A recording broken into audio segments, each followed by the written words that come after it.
Open the rad cap and make sure there's no oil floating in there. Motor oil could be leaking through the head gasket and getting in your antifreeze, and the transmission automatic cooler that's in your radiator could be leaking and putting transmission oil in your antifreeze. Check the color of the oil. Being black is no big deal, but just make sure it's not coffee colored or creamy colored or white. That means you've maybe got head gasket problems too, or cracked head. Check the tranny oil.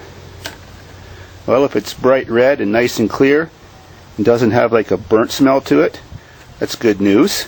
It's hard to tell about batteries, but you can maybe get an idea looking at one. Sometimes they're dated. Now, most important, the engine. Start it up and listen to it. Listen for ticks, clicks, growling sounds, like could be a water pump or an alternator bearing going. And very most importantly, check the blow-by. All worn engines have blow-by, but if you see lots of colored smoke coming out of there, or it's going poof, poof, poof, poof, poof, that means one or more cylinders have bad compression, or if there's just lots coming out, it means the engine's very high miles and tired. Some blow-by is okay, that's normal. Put your hand on the motor and see how smooth it runs. If it's got a bad cylinder, it'll be going a little bit and a little bit of shake. You don't want that. If you can see the radiator, it's most important to check the bottom part, because that's the part that salt and everything rots out. So you want to check, your air conditioner radiator and your engine radiator. And for leakage too. Now the tailpipe is important too. There should always be something in there, a tiny bit. But if you do that and there's lots of black, and if it's not a diesel, that means it's not running right and it's burning way too much gas. Now this fan's a diesel, so that's normal.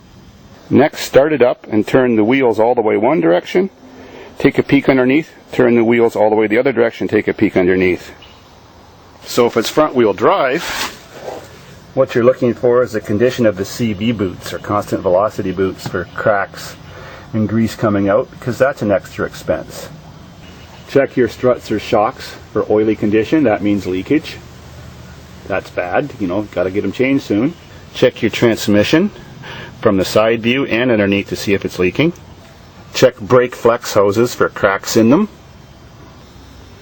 Crawl underneath and look for major engine oil leaks, like rusted out oil pans, or lots of oil leaking where the motor meets the transmission, because that's called the rear main bearing seal, and that's the hardest and most expensive one to change. Some vehicles involve removing the motor and transmission, or just the transmission to do that. While you're under here, look at the frame and everything to see it hasn't driven over curbs and rocks and all scuffed up and damaged. And then take a close look all underneath for how rusty the gas lines are, the brake lines are, how rusty the gas tank is. If it's got a metal gas tank, whether it's got damp spots where it's sweating and leaking. Check the exhaust system, rust and holes or parts replaced. Make sure it still has a catalytic converter on it, or down the line someone's going to make you put one on. See that it has a spare tire. Check to see if the rear window wiper works, if it has one. Check the emergency brake. Horn.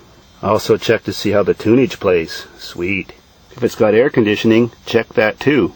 If while the air conditioning is on and the compressor down below there, the clutch is clicking off and on fairly frequently, that means it's low on Freon.